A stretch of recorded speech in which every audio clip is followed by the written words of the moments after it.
Yo, what is up, 24/7 Buff Fandemonium? It's your boy Swank. Guess what? It's Tuesday. It's 8 p.m. Eastern Standard Time, and that can only mean one thing. It's time for the K-Gun Report, brought to you by 24/7 Buff Fandemonium, Buff Fanbase, and proudly sponsored by 26 Shirts. We'll get into that a little bit later, but we got a game. We got a game, Mafia. Week 1, we're heading into it. We're only 5 days away. 5 days? Holy. We're going to talk about our keys to the game, X factors, score predictions. We're doing pick'ems. I got a little bit of a trivia thing for my boy Scooter Magooter. We'll hit you after the intro, get all into it. And hey, we had a rager, guys. And we're going to talk a little bit about that too. Hit this intro. Be right back.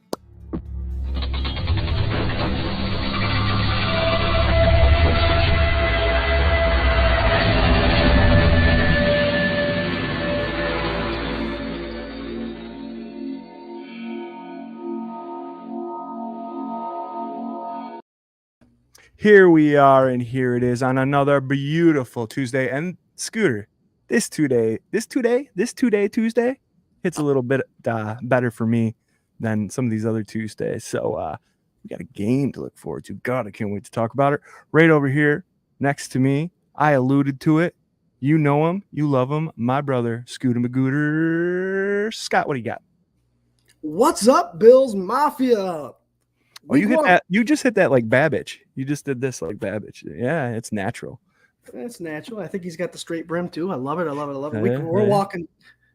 Swank, we're talking Bills football. We're doing predictions. I can't wait to get our fan first perspective involved here. And obviously, we love the Mafia.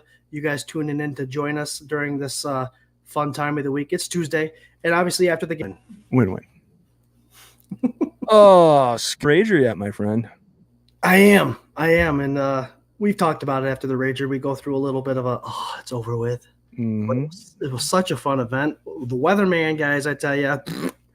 I love our weather, the 200 of you guys that didn't show up because of the weather, it's all right. We understand. But what a turnout! What great participation! We raised a bunch of money for the Help One Foundation for sure. We'll have that all tallied up here pretty shortly. But it was thousands, so it was all you guys. We had raffles and 50-50s, and I just kept seeing people pulling tickets. So it was fun. Food was good. Entertainment was good. Beer was good. The event kicked ass for sure.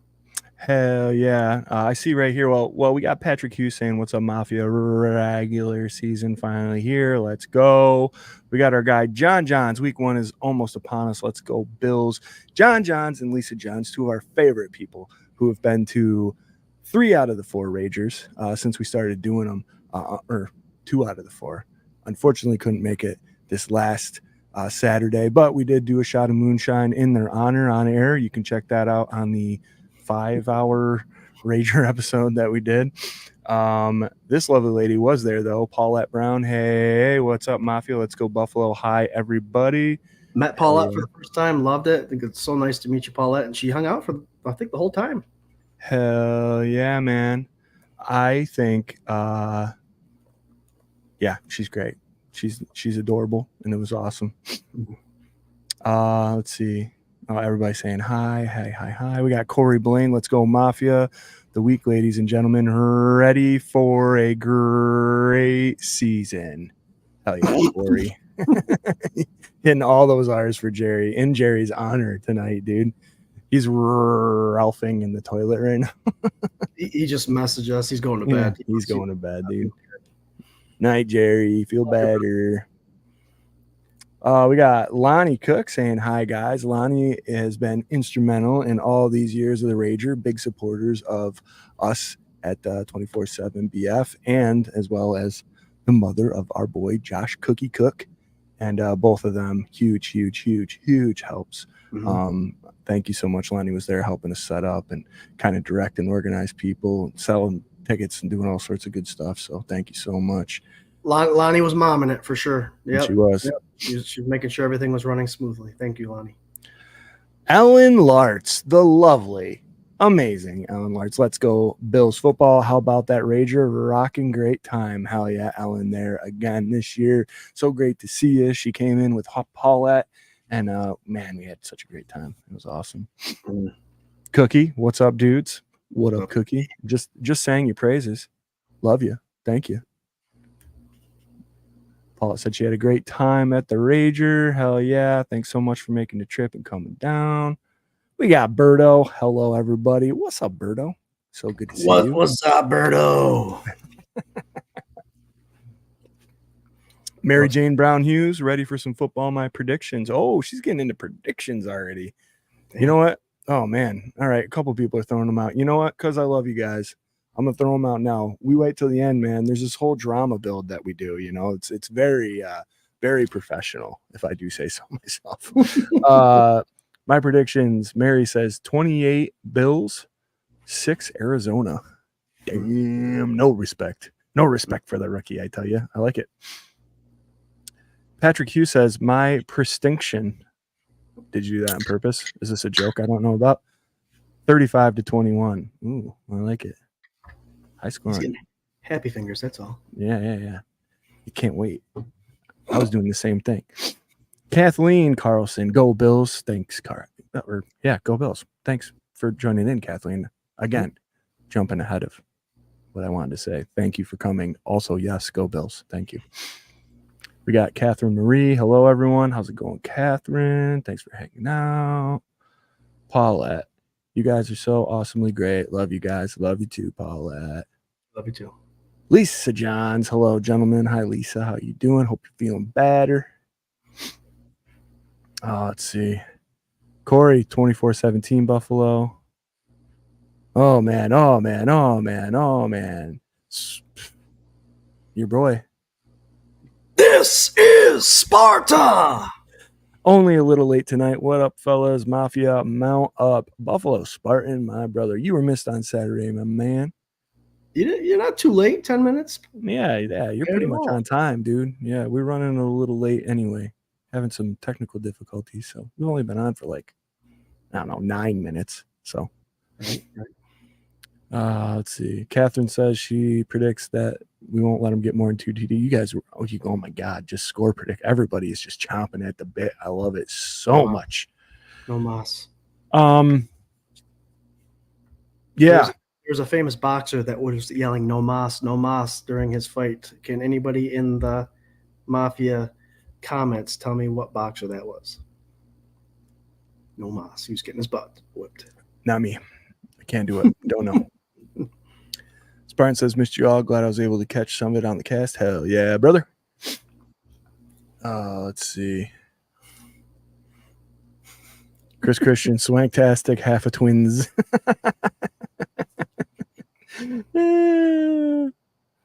Okay. Yeah, so I know we kind of went into the Rager a little bit. It was a really great time. I think probably, they've all been great. Probably my favorite that we've had so far. Really great live streams, such great participation, raffles, all this stuff. People that had showed up that were like, is this the first year that you've ever done this? And no, we've been doing this for years, man. Mark came down, talked to a bunch of people, great food, great times, just a ton of awesomeness. So from the bottom of our hearts, thank you to everyone that came. If you didn't come this year, you missed out. You can catch it on the stream, but please come next year. Again, biggest, best one yet. And we're just going bigger, better. So thank you all so much for supporting us and coming and hanging out. I tell you what, like I said earlier, it was the amount of people, but it was the amount of people that participated the whole time. That was awesome. Mm-hmm. We had people in the crowd yelling "Go Bills" always. We had the background noise of everybody talking Buffalo Bills football. It was just a sight. I'm telling you what. And we were sitting back in our booth doing our shows. It was wonderful. Thank you. It's a good time. Very good time. And Reinvention, of course. Great host, Reinvention Brewing, Manchester, New York. If you haven't been there, get down there, check it out. They donated $1 from every pint of Super Fanatics beer that they released that day. And I think they ended up donating $200, if I'm not mistaken, to Mr. Mark Maddox's Help One Foundation. So they made out pretty good that day. It was an awesome time. Okay. Do the math, man. $200, $1 a pint. That's Just say there was a few drinkers there, and that wasn't the only beer that was being served. So yeah, and I was a partaker of those drinks for sure. I don't. You were very responsible, Swank. I tried to be, man. I tried. I was like worried. I woke up a little worried about it, to be honest. It's like, damn. Man, you turned it up. You turned it up after the festivities. That's how it's supposed to work. Yeah, that's cool. Man. It just felt right. All the preparation, all the time we put into it, and all that stuff, we deserve to celebrate a little bit, and that's just the way it turned out. Hell yeah. All right, so enough about that. It was a great time. You can go to the helponfoundation.com or .org, I believe, .org. And if you go there, you can donate directly if you felt like you missed out. And yeah, please circle it on your calendar next year. It's always Labor Day weekend. It's Saturday. It's tough for people to make it, but man, like I said, just gets bigger, better every single year. And we appreciate the hell out of you guys. Mm-hmm. I wanted to do something quick. It bums me out Jerry's not here because I think he would have enjoyed this. I almost want to save it, but there's a little coincidence in it, so I kind of want to do it now. This is a little bit of a rattle the singular read. Scooter, we've been doing this for 5 years. Mm-hmm. Do you believe that? I know we talk about it sometimes. It's like 5 years we've been doing this. Like 5 years ago, we started talking, being like, we should do a live stream in connection with this. It's crazy to me. Do you know, and I counted them. Muffin Man? Do you know the Muffin Man? Do you know what number show this is, not for the season, but for the entire K-Gun report? And I'm going to give you a little bit of a hint. It's not like so significant that it's obvious or anything, but do you have any idea where we're at just for the K-Gun, not Sunday sessions, not the drafts, just the K-Gun report? 175. Man, you're close, man. 188. Whew. 188. I was curious and I was jotting it down. Do you know what season we had the most shows? I don't know. Probably an AFC Championship season. So season 2? Season 2. Get the man a prize over here. We had 47 shows in season 2. We always take a month or two break in between here. Yep. And it was funny because I was like, 47. Oh yeah, champion. Okay. Season 1 we started, and that was 26 shows long because I think we started like week 1 maybe when we first did it. This is actually our 26th show of season 5, so I thought that was kind of cool. Yeah, right. We've already hit that mark in the first week. We've done all that before a game's been played. Yeah. Season 3 we had 45. Season 4 we had 44. So if you are keeping track at home, in 12 more episodes, episode 38 will be our 200th K-Gun episode officially. So look out for something special on season 5, episode 38. Yeah, and that's in man, we'll be getting close to figuring out seatings and stuff by then, so it should be a good ass time. But I'll tell you what, I got the goose pimples working because the reality of it is every day, every time we do a show and every year, I'm more and more excited about it. Yeah. And it's just it's to you, Swank and Jarrod, I love the partnership we have, along with the like 7 to 10 new OGs that come in every year that are constant, and we're growing so big organically, and it's just so much fun. And we take 6 weeks off. Yeah, we take 6 weeks off, but we get right back on to talk to you guys, the fans, because we need the therapy. You need the therapy. We miss football, and that's why we do so many shows, just so we could talk Bills football. And that's love you, Swank. I love doing this with you, brother. Love you too, man. And Jerry, love you too, man. Yeah, we help each other get through the boring part of the season, right? Like it's just, you're bummed out because football's over, 31 teams are bummed out because they didn't win the Super Bowl. It's something to keep it going and keep you kind of get the excitement build up all the way through so that when this glorious week happens, week 1 of the regular season, you can just be locked in and ready to get it. So I'll tell you what, Swank and Bills fans, we're gonna hit over 50 shows this year. Oh, yep. I like it. Ooh, that would mean we're in Super Bowl territory. Let me tell you that. On it. You picking up what I'm setting down here? Yeah, dude, I got it. All right, guys, I'm running behind on comments here. Let's see. Patrick was asking how the Wing Fest was. There was a question up here that I wanted to get to. Here we go. The Wing Fest had a good turnout, I heard. Yeah, I heard it was awesome. So somebody else, they're talking about it in amongst here. But Harold Fuller had this question. I want to get right into week 1, man. This is what we've been waiting for. So, guys, this Sunday, September 8th, I believe, at 1 p.m. at Highmark Stadium, the Buffalo Bills are hosting the Arizona Cardinals for the first game of the regular season. There's, to me, a lot of question marks around our team. There's a lot of question marks around the Cardinals. There's some new players. There's some different stuff, and I cannot wait to get into all of it with you guys. Scooter, should we start going over our keys of the game, or should we hit some questions? Let's do questions, and then sure. All right. I like questions. We've had whole shows with questions. Question shows. I love them. Our boy Harold Fuller right here, right out the get at 8:09 when Spartan was just getting in the show. He had this question all locked and loaded. Hello, who do you think the healthy scratches will be Sunday? This guy going for it. Deep cuts already. Doesn't care who's playing. Wants to know who's not playing. Harold, awesome question. I do have the depth chart up. I happened to have it up before this was already up. So go ahead and cue yours up. If you need a second, I already have a couple names on my list.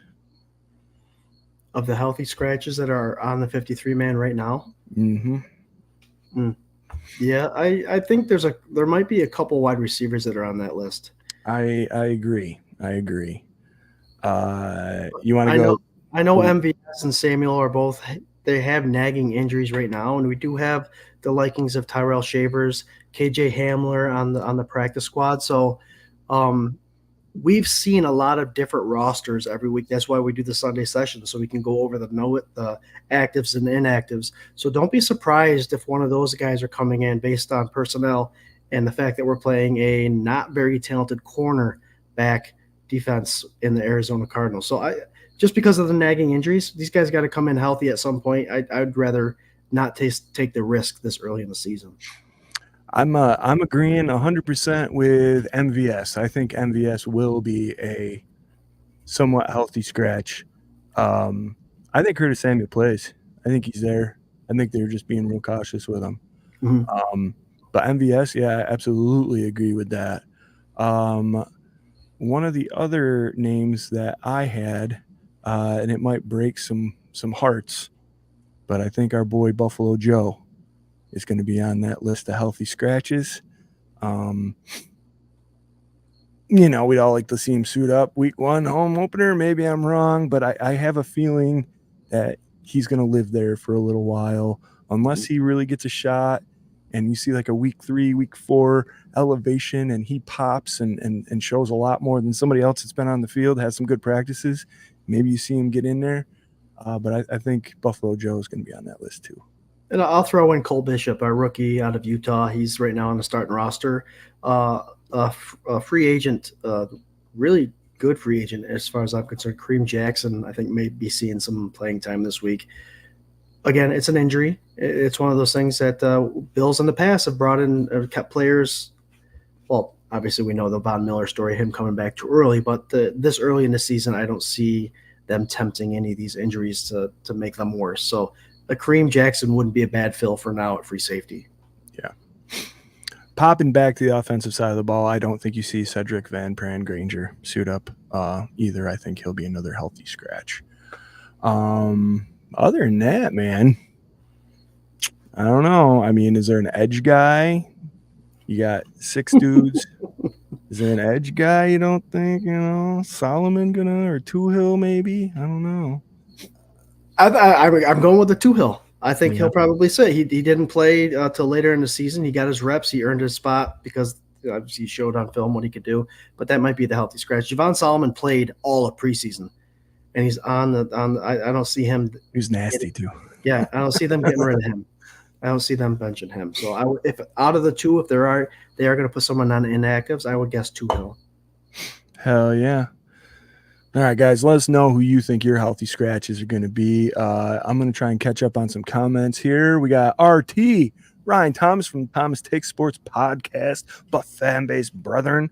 What's up, boys? All caps. How about that Rager? What a night. Hell yeah, brother. Thank you so much for participating, and thank you. Ryan has been to every single Rager, including the one starting in Rochester. He's been on the panel with us every single year. He's done his show for the last 2 seasons. Did we do? I think we've only done other podcasts the last 2 years, I think. So, but yeah, RT's been on every single year, and thank you so much, brother, for coming and doing your thing and hanging hard. It was a good time. Yeah, I'm waiting for the fantasy football trash talk to start here. For those of you, we do have a 24/7 Buff Pandemonium fantasy football thing going. 9 o'clock tomorrow, guys, on ESPN. Get on there. No auto draft. I'm just throwing that out there. Yeah, boy. RT's the reigning champ. The champ before that was Frankie Mullen. So I'm looking to change the pace up a little bit here. Yep, they both got to put on the helmet trophy of Destiny last Saturday here, and it was a great time. Absolutely great time. Let's see here. Everybody's saying hi to Ryan. Oh man, yeah. RT's girlfriend was there. She's awesome. She's super supportive of him too, and very fun. Let's see. Chris says you might not want to skip any shows this year after we win the big one. We might have to go all year round, dude. Yeah. That's true, because if we win, okay, listen, we're not doing this already, but we're doing it. If we did do that, I think we'd have a lot to talk about.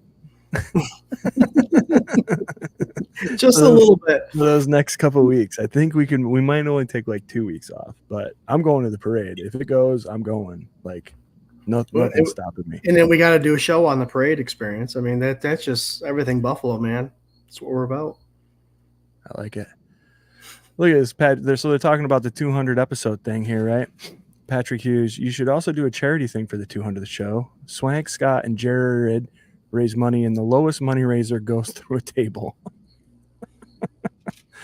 Amen. Patrick, you dude. It sounds like you're gonna organize it, so you let me know. We'll do it. Let's see. I got kids. I can't do what I used to do for money. I'm just kidding.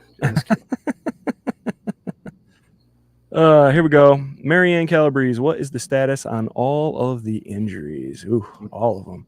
I don't know if he's here quite yet, but we do have a content creator and good friend of the show, Mr. Dr. Bruce McKellar. He does the injury report over at 247buffpandemonium.com. Usually he'll throw in his 2 cents on what he's thinking. I would be super interested to know where Cole Bishop is and how close he is, because if you are looking at the depth charts, I feel like a middle school teacher. Like if you take out your depth chart and look at the safety position. Now look at the left slide. The slide to the left looks. Scott, are you paying attention? Scott, real quick, do you remember the ones where they used to reel the papers over?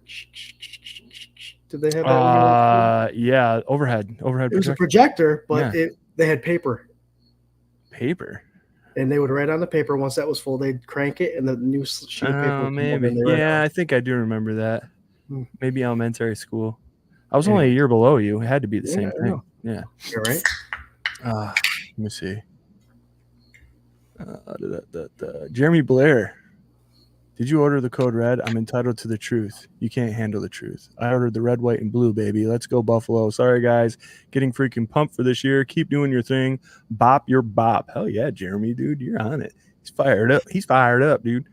Do you know what Bop Your Bop is? Did I ever explain that to you? No. I went through DDSO training with Jeremy. Oh, okay. And so Bop Your Bop is the whole slap the belly button. That's why. Mm. So whenever you see him do that, you see me do that. That is that. What's up, Jeremy? Hope you're doing well. We're all getting pumped, man. We're all getting pumped. Hell yeah. Harold's got his 5 healthy scratches. Ooh, I always mess this one up, dude. Ulia Fushilu. Just say it fast and mumble through, brother. That's how it works. That's how it goes. If I was Japanese and wanted to lose my job, yeah. Ulo Foshio. Uli Foshio. Something like that. Ulo Grable. Foshio. He says Grable, MVS, Andreessen, and Bishop. Yeah, we're right down the same page, man. Yep, You're you got an extra linebacker, 2 linebackers instead of the edge guy that we were talking about there, Hill. Yeah, cool. I think everybody's on the same page here. Ooh, okay. Paulette, the amazing Paulette Brown. What do you guys think about Terrell Bernard? I think he's a stud. I think he's going to be amazing. I think he's in the same predicament he was last year, except I kind of think Dorian Williams is going to do some good. Preach, I think he's I know you're going there. I think he's got a really good nose for the game. I'm really excited for when we have Mark on and whenever we have him on in a couple weeks or whatever, because he always loves talking linebacker. Mm-hmm. And I think I really want to see what he evaluates Dorian at after, a handful of games in the season. He's got a nose for the run game. He kind of reminds me of a guy that we didn't pay and he left to go to the Chicago Bears, but there's something different. I like I said, play the run. If he gets a little better on the pass, I think we're good. Here's the beautiful thing about it, Swank. Here's the beautiful thing about it is Terrell Bernard knows how to play this game in the Bills scheme with the starting linebacker already injured. He's been there, done that. He knows the role that he has. And I think with Dorian Williams, another year under his belt, the experience, he was drafted in the 3rd round pretty high in Buffalo. And I think they have a lot of trust in him. Mm-hmm. I think Terrell Bernard, to answer your question, I think he'll be top-notch still, knowing that Dorian Williams is able to do his 1 of 11 better than he did last year. So I'm excited for this linebacker crew. This linebacker crew might be the future, guys. Hate to say it, Milano's in his 30s, tough injuries, very tough injuries to come back from, and missing 2 full seasons. He might come back in December, but missing 2 full seasons is a lot to come back from the run full speed football. I'll go back to this too. I might not have all the faith I had in him or all the hope I had in him, but Balin Spector, when he came on the team, everybody advertised him as Milano 2.0.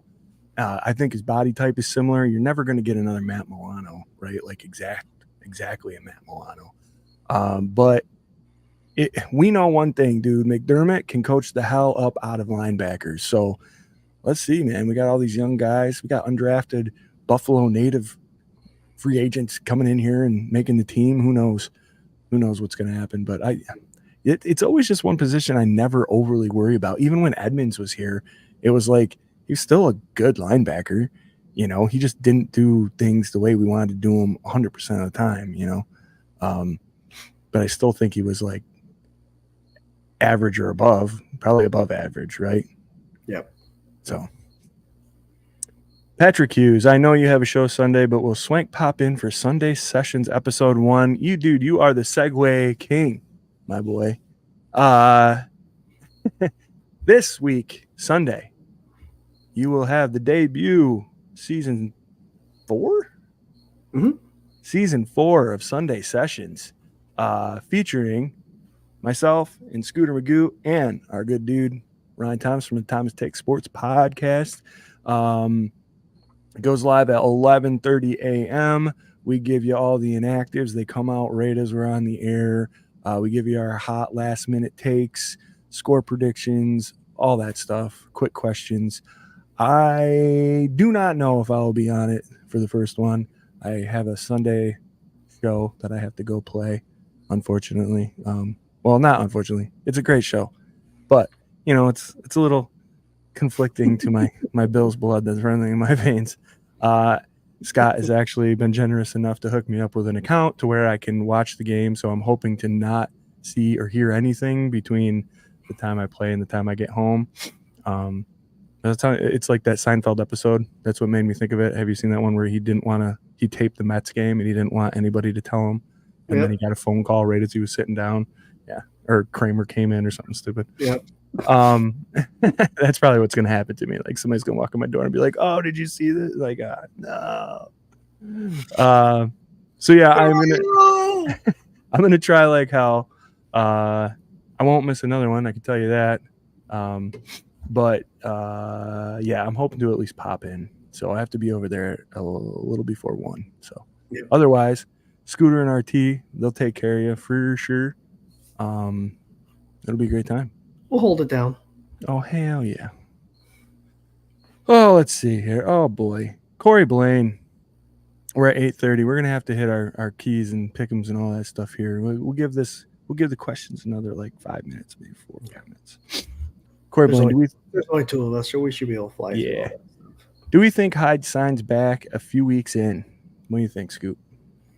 I wouldn't say a few weeks. I think he's going to be kind of like a Linville Joseph kind of situation when the Bills picked him up probably after week 10, 12, something like that. If it happens, if our safeties can stay healthy, there's no reason why he has to come in. Mm-hmm. I agree 100%. I think as long as everybody recovers right, maybe you do. I think he's staying in shape, and if the opportunity comes, maybe. But I don't know.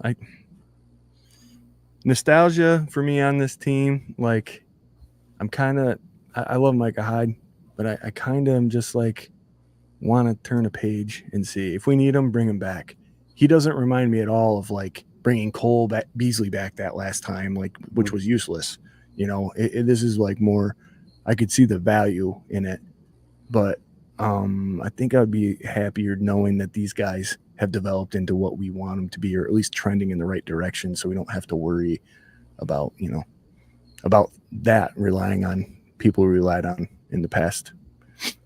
But Harold Fuller, do the Cardinals have any injuries? Do you know, Scott? Injuries for the Cardinals? I'm looking at their roster right now. I'm not seeing any on their starting roster, but we'll find out. We'll know that on Sunday. Tune into Sunday sessions right here on the Buff Fan Base Network, 11:30 this Sunday. Yeah, I don't know either. When we get into talking about the ins and outs and the X's and O's of the game here coming up, I can tell you what I'm worried about. But other than that, it's not. I don't know the injuries, buddy. Yeah, I don't have an update either. Let's see. Ellen wants to know who's going to replace the kickoff return skills of Nyheim Hines. Who you think won the job, buddy? Oh, I think it's Brandon Cordington, the guy that they got a draft pick. They gave up a draft pick and they got rid of Daquan Hardy for this guy. He played for the Jets. He was shifty. He seemed to understand the new kickoff scheme a lot better than a few of the other people in the NFL trying to make that spot. So I think he'll be the return guy, and I think he'll be effective. That's why the Bills gave away a draft pick for it. Yeah. Isn't that wild that you can just go through a whole offseason and then be like, I don't like any of them. Just get a guy. Well, Hardy did sign back on the practice squad, so I think it might be kind of a competition this whole season. Marianne Calabrese says, don't worry about Milano coming back. He's Italian. He'll be back.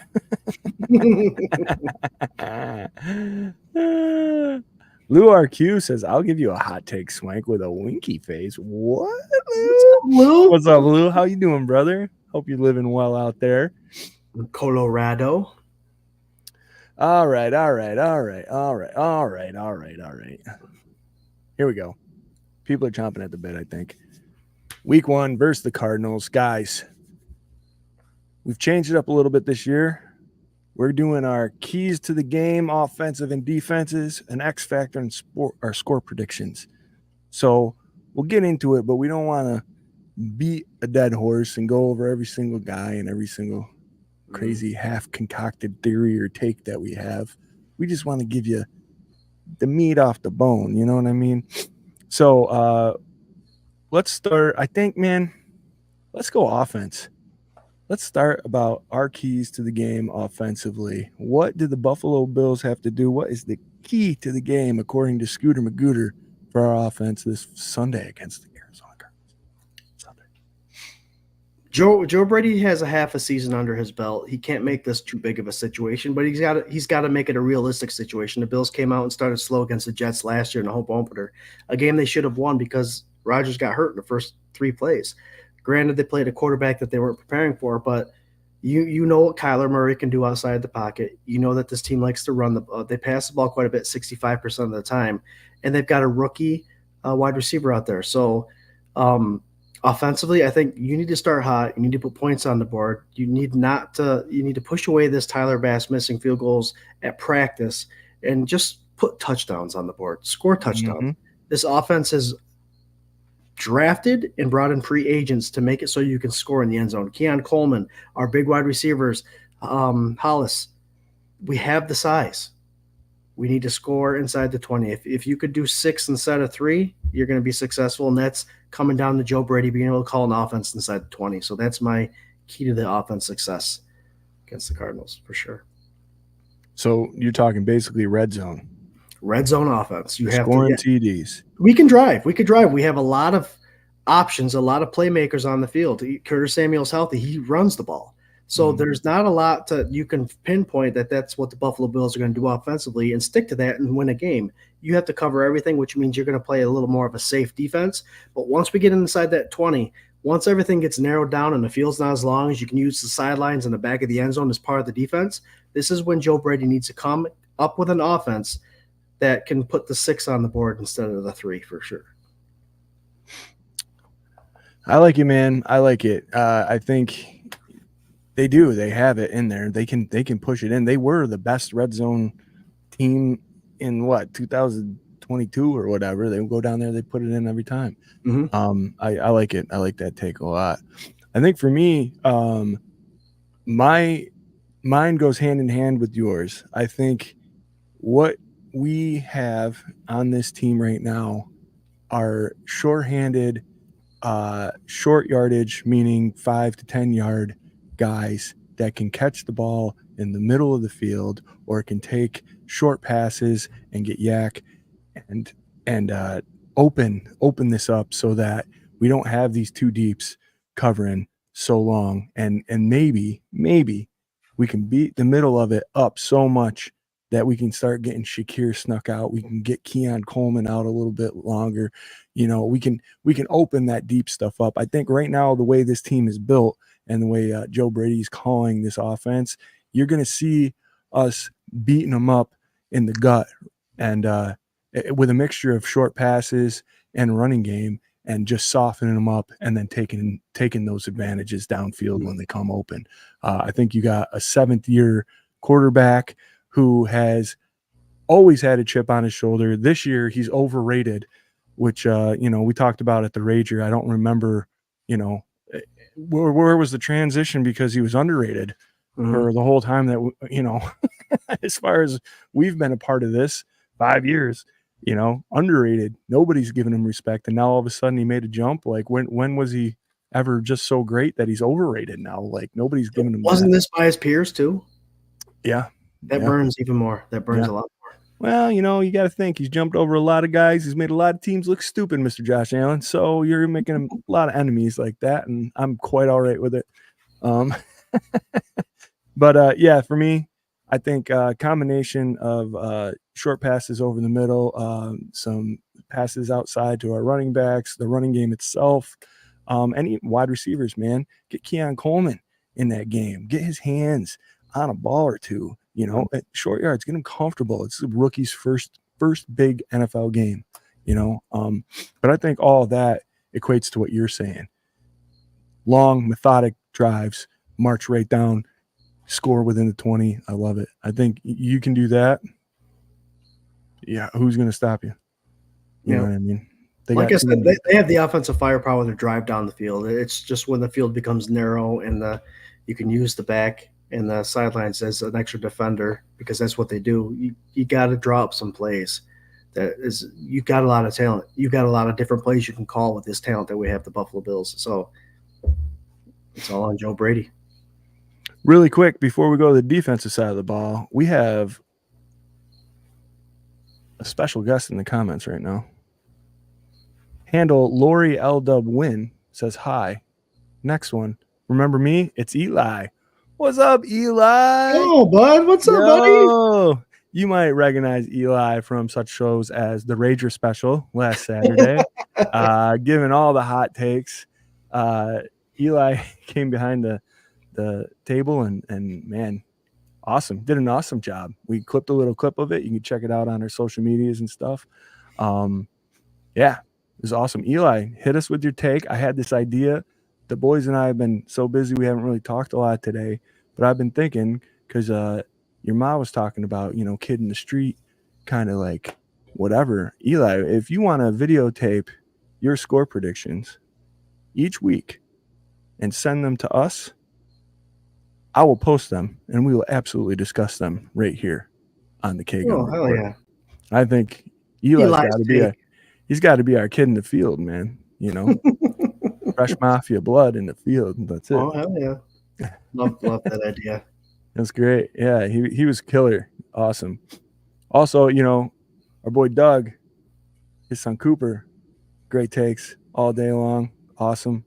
It's really nice seeing these kids who are so excited and fearless. Like Eli and Cooper too. Eli, though, he's so poised. It wasn't too big for him. He didn't overspeak. Like it was just he's a natural, man. He's good. Mm-hmm. And his ma says now that he wants his own YouTube setup, and I absolutely think you should get it. Get it for him. Yeah. Just please don't air his show Tuesday nights at 8 p.m. It's like we'll lose every viewer that we have. Which is 720 right now. Thank you guys so much for tuning in. Don't forget we're part of the Buff Fan Base Network and sponsored by 26 Shirts. Go to 26shirts.com. Buy everything. Give them all your money. They'll do amazing things with it. 26shirts.com.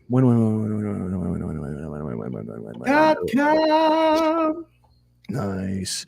All right, here we go. Keys to the game. Switching it over to the defensive side of the ball. Scooter, what do we got to do? What's the key? I've got a trend here, Swank. Bobby Babbitt. He's got the okay to call the defensive plays. He got the okay. So he will be the defensive coordinator. Like I said, Kyler Murray can stretch the field. He can stretch these plays. I don't know what he will call, but I would like to see an aggressive defense so they can get to him. With a rookie wide receiver out there, Marvin Harrison Jr., I think if you fluster his route running, Kyler Murray's going to try to turn it to him because he's the playmaker. And if you can frustrate those two, you're going to get a lot of sacks, a lot of tackles for losses, a lot of forced passes, interceptions, and drops. So Bobby Babbitt, I don't want him to be too soft. I want him to come out and run a defense that he wants to run and stick with it. I like it. I think you are going to see a great scheme by Bobby. I was stoked by the way they were practicing. These games didn't really show you a whole lot, I think. I mean, every preseason game was super vanilla. And really it was just execution. Like all they were looking for was execution, how well these guys knew the playbook, how well they could stop plays that, the offense knew that they were running when defense, whatever. It was like vanilla. But if you can be successful and you can make plays when everybody knows what everybody else is doing, then, you got good instincts, you got good skills. I'm excited. I think he's going to kill it. I think he really is. And I don't know, man. Again, I'll say like the two young coordinators, I'm so pumped for that. Joe Brady and Babbitt. Like we can a couple seasons with these guys in there calling plays and breeding younger coaches to come up through the ranks. And I don't know. It's exciting. I can't wait. I think he's got quite the story. He's legit one of those stories to come up from a position, understands all the positions, and now he's become a defensive coordinator. Obviously, Coach McDermott would not have him call the plays unless he would call a similar defense like McDermott. Yeah. Obviously, it's not going to be something totally different. So the aggressiveness, I like McDermott's defense. So hopefully Babbitt takes a little page out of all that, and it kind of looks similar, but with a little fresh idea. There you go. A little fresh idea, I'm gonna say, for me, we got this comment here from Harold, contained Murray in a on offense, every receiver involved. But defensively contain Murray. I agree. I do not have the respect for Kyler Murray that we I think everybody once did a couple years ago. I remember Nick Wagner being on the show. Remember that? Mm-hmm. And he was talking. He's a leader of men and all this stuff. And that was very close. That was the Hail Murray game. That was very close. I would like to plant this seed, Bills Mafia. This is a revenge game for Josh Allen. Let's go. Let's blow him up. He does have a young prospect receiver in Harrison Jr. He is on my fantasy league, but that doesn't matter. I don't care. He can get squashed. Score some points, but not too many, please. Keon Coleman's on my dynasty fantasy league too, so we got some stuff going on. But I think that the key to this game is getting to Kyler and disrupting the backfield. I think their offense has lost its identity in the last couple of years between Murray's rumors of not being super committed to the playbook and learning and doing all that stuff. Also the injury and coming back, they really just, I don't know. I know there's a lot of people they're high on him. I'm just not. Like, to me, it's more of a Deshaun Watson thing. I think you've had too much time off. You were young, you were exciting. People were in your corner. Now, like, what'd you do when you came back? You know what I mean? Like, what is it that you're really going to do? You had head coaching debacles. Even when Murray got drafted, they had another guy, right? Wasn't Rosen going to be their guy? It's just like, it seems like to me the franchise doesn't have it together. They couldn't keep, Hopkins happy. There's just like, there's something that's not connecting or firing. I don't know if it's discipline or if it's whatever. Overall, like, mood in the locker room. I don't believe in it. That's all. All of that to say, I don't believe in it. And I think with Mr. Gregory Rousseau getting his legs underneath him, if you can rattle him in the backfield, whether he's athletic or not, I think this point in his career, he makes mistakes, and I think you can take advantage of it. Oh, hell yeah. Yep, I agree. So, and you mentioned Rousseau. Our two defensive ends right now, Epinesa and Rousseau, are really good at contain. mm-hmm. So if the quarterback's going to get any rushing yards against us, it's going to be slipping up through the middle. But that's where the defense is. So you'd rather him slip up through the middle for a 10, 15-yard gain than from the outside for a long run for a touchdown. So our defensive ends specialize. They have the long arms, the long reach to contain Murray, and you hope that they can force him to make those mistakes. It's going to be a big year for those two for sure. Hell yeah, dude. I think Groot is going to have that year. This is it right here. Real quick, guys. Our boy Jerry, I had him send in his X factor and keys to the game offensively.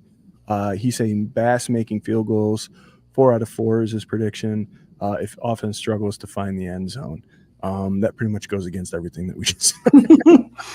He said if. So he knows that's the key part. Yeah.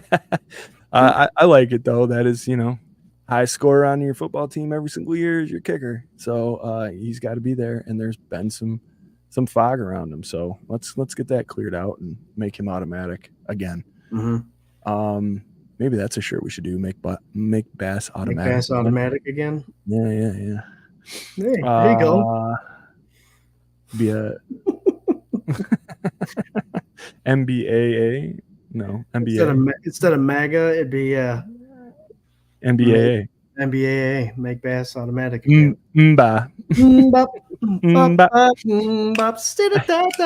Sorry. Oh, well, here you go. I swear to God, I didn't read this before. We talked about it. Defensively, Jerry says D-line keeping Murray contained and frustrated. So a combination of what you and I just said. Yep, there you go. There you go. Let's see here. You guys are killing it in the comments here. 760 of you watching live right now. Beautiful. John's touchdowns, not field goals. Hell yeah. Lou RQ, any points work, but touchdowns are better. Mm-hmm. Lori with the hand right. Yeah. I think she likes the idea, the Eli idea. Let us know. Let's see. Chris Christians, I'd like to see us have games with no punts like we were doing for a while. I agree. Every game could be that perfect game. That would be just fine with me. I don't think any of us would argue that. Hell yeah. Pedro, good job over on X. Thanks, Pedro. Thanks, Pedro. Let's see. Doug says stuff the run. Absolutely. James Conner, good running back. They drafted Trey Benson out of FSU, a running back that I kind of wanted the Bills to draft, but they got Ray Davis. Both guys on the same spectrum as far as I'm concerned. Tough runners up the middle, can produce a lot of yards. So, yeah, stop the run. I think that helped. Yeah. Conner's getting a little old, though, isn't he? Yep. You get up there. Fourth season, fifth season, something like that? Yeah. Maybe. Yeah. For the Cardinals. Yeah, even longer than that, right? What, was he a Steeler before that? Yep. Yeah. Eli weighing in by Josh Stuff from 26 Shirts. It's cool, dude. He was rocking the Josh shirt. Connor's 29 years old, so he's past that 26-year-old prime that running backs supposedly are at. So yes. John says pressure. Yes, sir. Doug says fresh ideas from young coaches. That's right. Like I said, a McDermott defense, but with a fresh touch. You need to keep up with the times of what plays are being run, and we're starting right off with an ambulatory quarterback. So it'll be interesting to see what we do against this shifty guy. Mm-hmm. Let's see here.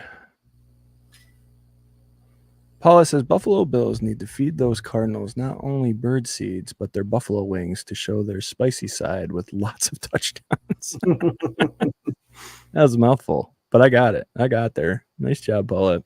I'm craving some wings right now. Oh, man, me too, dude. I was saying to Sarah that so like our oven has an air fryer in it, and I was making air fryer rings in our little air fryer thing when I lived up at my folks before we built the house, and or while we were building the house. So every football Sunday, my mom and I loved wings, so we were just making wings. So now and I was like, I just realized it the other day. I was like, we gotta make wings. it's gonna be Sunday. It's wing time. It's air fryer wing time. Play a show. My car's gonna be loaded with equipment. I'm just gonna bring my guitar in and go make wings, and then watch our video recording of the Bills game. There you go.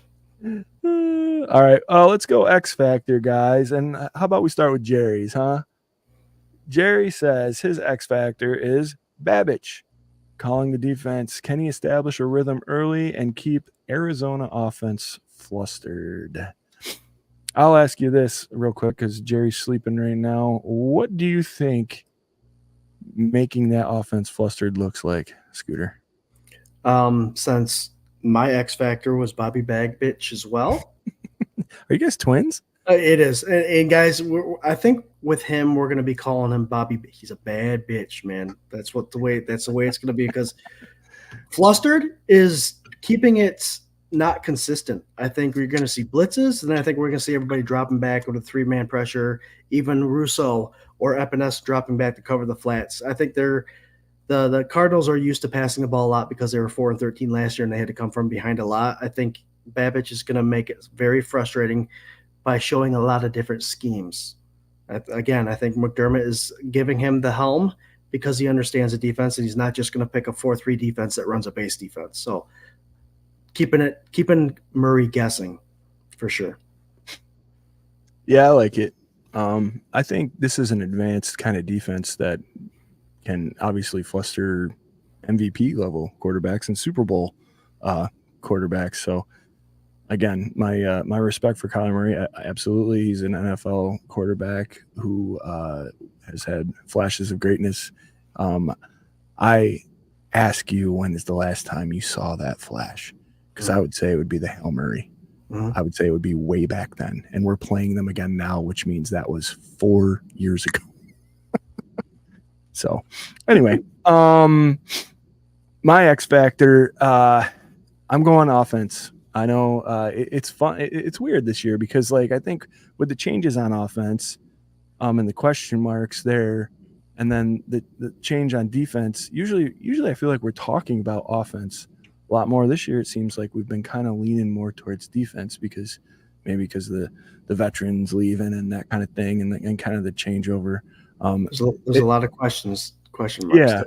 There's also a lot of questions wide receiver wise, right? But I guess maybe people are getting sick of Gabe dropping stuff and Stephon Diggs getting named captain as other teams after demanding a trade and then talking a bunch of junk like he wanted to leave and blah, blah, blah, whatever. For me, man, I think the X factor of this game right near is going to be Dalton Kincaid.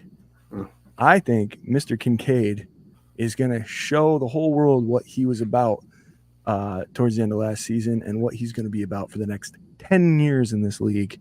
I think you see him make some hard catches over the middle. I think you see him go for over 100 yards. And I think you see him score 2 touchdowns. Ladies and gentlemen, watch out for my boy, Mr. Dalton Kincaid, making his presence known to the Arizona Cardinals in Highmark Stadium this Sunday.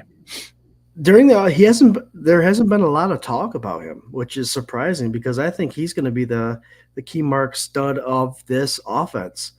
Whether it's the most yards, most targets, whatever, Kincaid's the real deal. And if he can do this season like he did the back half of the last season, man, I tell you, and not enough people are talking about it. Kincaid is the legit. He's ahead of his time. I do believe I'm saying that, even though we've seen tight ends as they are now. I think he's even more advanced than the best ones out there. It's just he hasn't reached the ceiling yet, and this guy has high potential just because of his yards after catch, the way he positions his body, the way he understands his zones, and finding open areas. This guy is a future for Buffalo, and it's an exciting one.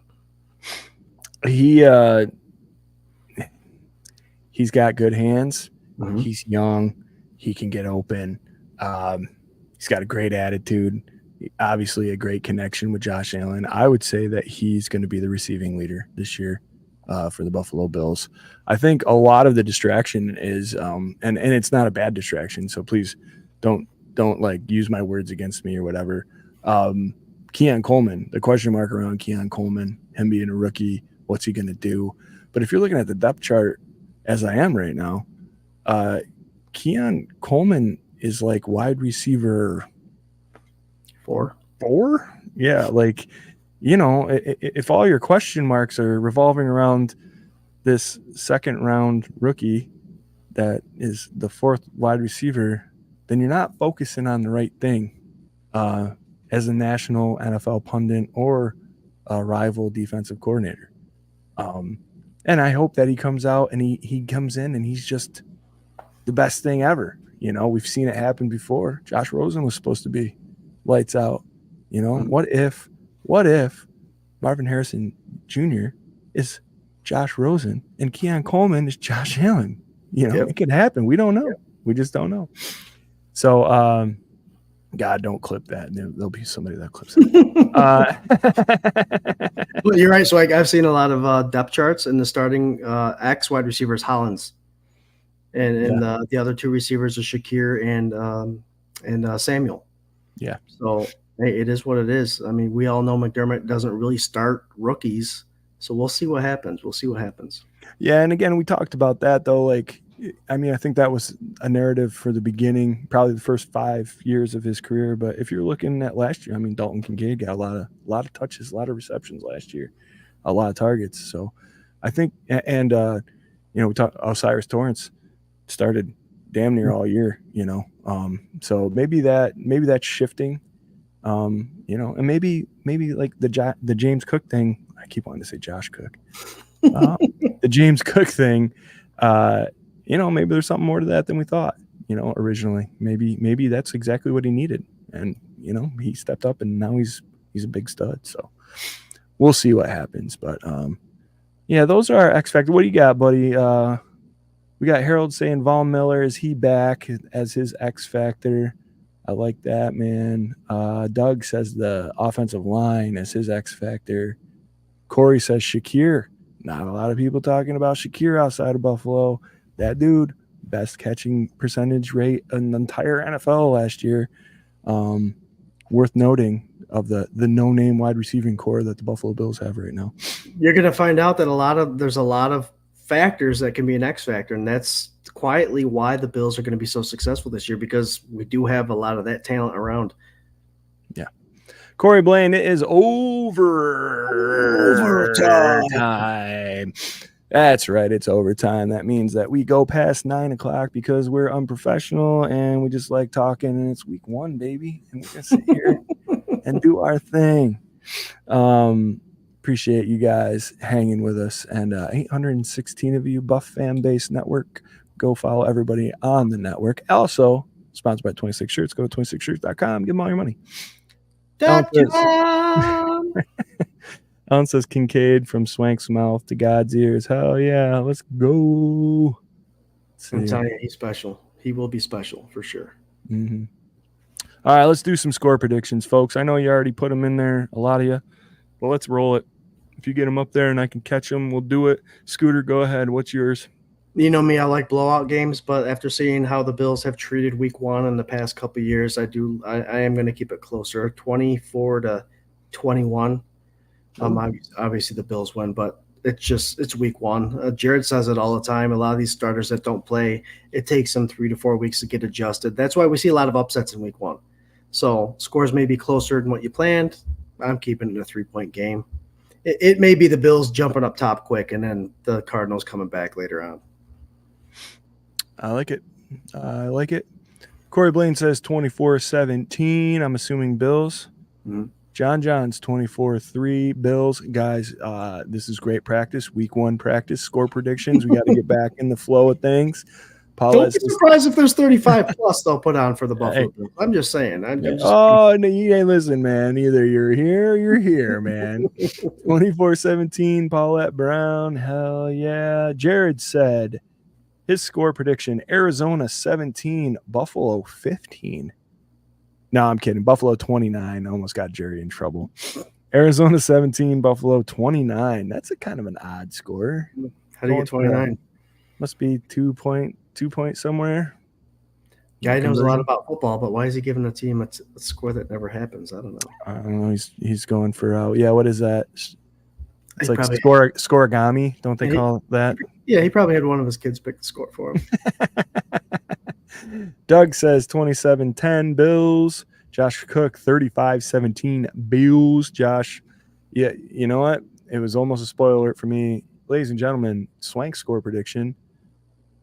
The Bills score 30 points, over 30 points, their first game in the NFL regular season 2024. 32-17 is where I was going to go. So since Cookie threw it out there, I got you and Jarrod and these scores 32. What the hell, Swank? Do the math. You can divide it. They're going to score 4 touchdowns and 2-point conversions for everyone. I got you. Now listen. You did have your score making it so that Bass has to be the game winner guy here. After you said they got to go down and they got to score in the red zone. No, I said the Bills were going to score all their points and the Cardinals were going to come back. So we're already at our first score. Oh, let's see here. Yeah, there you go. Surprise, surprise. The 3 of us all picked the Bills to win week 1. I'm feeling froggy on it, so why not, dude? Got to do it. Maybe week 2, I'll be like, okay. All right, let's dial it back a little bit. Short week. Okay. Guys, we do pick'ems. And I am going to tell you right now, we do all the AFC East games if you're new. And then we pick a couple other that are interesting and a toilet bowl of the 2 worst teams of that week in the eyes of the Swank holder, which is me. Go ahead, Scooter. We got Pats at Cincinnati. Who you got? Should I write these down? Jarrod can come back, and he's the one that pays attention to this stuff. Okay. I'll take Cincy. What's the word on Jamar Chase? Is he holding out? Still holding out. Last I knew. Trent Williams signed an extension today, so I think aside from him, there's not. I think Jamar Chase is the only other guy. If you guys know in the comments, hit us up. I was listening to Bills radio a little bit today, and I think that would have been one of those game day break things in between, whatever. Right. I think, Patriots still don't know who the quarterback's going to be, and the Bengals are playing at home. So I'll go ahead and give the home team the notch. Yeah. I'll tell you what, man, the Patriots are going to be one of those teams at the end of the season when they're like 2-14 or whatever. that are going to be like one of those teams you're going to have to watch out for. They're just going to throw everything at you that they can possibly throw. Well, you hate to say it, but they're one of those teams that kind of does have a little bit of talent on their roster. They just need to figure it out who needs to play. A little bit, not a lot though. Not a lot. Let's see. Jerry said Cincinnati. I also said Cincinnati. That is a wash. John's also said Cincinnati. So far, either we're all 0-2 or 1-1 or 2-0. Next game, Jags at Miami. Now, let me just set a little bit of a scene as to how much I would love for us to go down to Miami with them being 0-1 to an AFC team like the Jacksonville Jaguars. Mm-hmm. How sweet that would be. Mm-hmm. You want me to start with Jerry? You started last time. We'll go Jerry first. Jerry gave me my wish. He says Jacksonville beats Miami. I'm with him. They're both in Florida. Jacksonville doesn't have to travel very far, and Miami never sells out anyway, so it's going to be like a home game to them. And I think Jacksonville's offense and defense are too talented for Miami. I think Miami is one of those teams that were running on all cylinders when they could throw the ball deep and Tua could just throw it up and pray. I don't think that's the case this year. Defenses are smart. They'll figure that out. Yeah. Let's go. 0-2 for the Miami Dolphins at home to start the season. Jacksonville rolls them. Yeah, because they play at home against Buffalo too, so that'd be a beautiful thing, wouldn't it? On a short week, 4 days later. Oh yeah. If only. Let's cross our fingers for that one. Guys, we're gonna try and marathon this. I just caught your message, sorry. Mm-hmm. Jets at San Francisco. I'll go first. There's a lot of stuff, like Ayuk holding out and Trent Williams and oh my God, all these question marks. And who cares? The 49ers are going to absolutely destroy Aaron Rodgers and the New York Jets. I don't care. San Fran. AFC East goes 1-3 on the weekend. Oh, that's going to be an awesome Monday night game to watch. I'm going Niners as well. I think the Salah story and all that stuff and the Jets being picked to win AFC East by a lot of people, believe it or not. But I think the Niners just are too much. They're too much to handle, too cold to hold. Yeah. Hell yeah.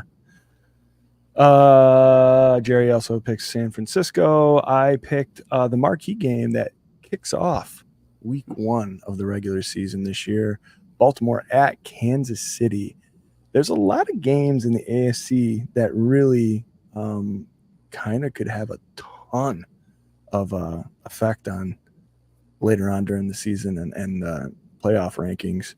So here we go, Baltimore at Kansas City. A lot of people love Baltimore this year. What do you think, Scott? I agree, Swank. I think there's a lot of games that are usually you pick games that are lopsided. You see a lot more lopsided games or potential. This one's a tough one. I'm glad the NFL did this. Not just going to hand the Chiefs a win. I think the Ravens come out upset. I love it. Your brother agrees with you. Baltimore, Kansas City just never plays well in the beginning of the year. Right. And I heard it on the radio today. They lost week 1 last year to the Lions, right? Wasn't that the game? And then won the Super Bowl. So, whatever. My heart says Baltimore, even though I still think Lamar's also overrated. If somebody's overrated, by the way, Lamar Jackson is overrated. Yep. Baltimore, I'm not going to do it, dude. We got to have one. So Kansas City, I'll say Kansas City just for shit's sake. It's a big game, though. AFC conference game. This you start the season right off with a loss. That's going to make it hard for these close matchups. Yeah, absolutely. And our toilet bowl for the year. I said, yeah, okay. Jerry picked Baltimore as well. Our toilet bowl for the week to start off the year. I don't think you could argue it. Carolina at New Orleans. I'll go ahead and let you know what Jerry picked. Kirk Cousins. With no sort of I don't know. No fluff around it, no explanation. He said New Orleans. And I think this is basically you could flip a coin. But yeah, he said New Orleans. What do you think? I said Kirk Cousins. I apologize. He plays for the Falcons. I'm a big fan of Kirk Cousins. But I'm going I am also a fan of Derek Carr. So I'll give the Saints the win. It's a home opener. Let's do it. You know what? I'm either going to be down 2 games or up 2 games. Let's go Carolina. Why not? They're horrible, dude. They look so bad. But maybe. John says tie. First tie of the year. There you go. No one deserves a win. Yeah, it'll be a 5-5 game. Oh, guys. Wow, it's 9:15. Killed it in the comments. 858 people for the week 1 kickoff. We love you much. If you're new to the show, what we usually do is a final thought right at the end. So in a second, I'm going to hand it over to Scooter, and he's going to give you his final thought, and then I'll do my own, and we'll all say go Bills together like a family. Thank you guys for joining. Thank you guys for supporting us. It's very surreal and humbling to be a part of this group and family. So, Scooter, I think I've stalled long enough. Brother, what is your final thought for week 1 of the 2024 season? It's 1 week, and I think we say this every year, Swank, and I'm going to start by saying it now. Let's take 1 week at a time. Too often we try to make ourselves in the playoffs, got to win the AFC East and root for the Super Bowl. Let's just go 1-0. And if you treat each week like that every week, you'll be a lot happier as a Bills fan. That way you're not stressing about all the other games. So week 1, let's play 1 week at a time. Don't forget to tune in on Sunday at 11:30. Sunday sessions will go live for the first time this year. Our pregame show, again, a part of the Buff Fan Base Network and sponsored by 26 Shirts. Sunday sessions, 11:30. Me and RT will hit the ground running. I can't wait to see you guys all there. Love you guys. Go Bills. Let's have a wonderful season. Ooh, yeah. Guys, enjoy where you're at right now. It's the beginning of a brand new season, 0-0. You have a team that is solid, that has been solid, that is trying to uphold their AFC East division championships. Just appreciate where you are, man, because I say it a lot. We weren't here for a long time. Like this little 7-year span of time with Josh Allen and McDermott, there was a lot before that where it was just like really hard to be in it and dedicated, and a lot of us stuck it and can't leave it because it's in our blood. But just really appreciate this time, really appreciate these games, these players, and enjoy it, man, because we know it doesn't last forever. So with that being said, so happy, so proud to be a part of all of this with these Reed boys and Buff Fan Base and you guys watching, the 875 of you. Love you to death. Down with Murray. Go Bills. Down goes Murray. The answer to that question earlier, Robert Duran, no mas. Against Sugar Ray. Go Bills. Go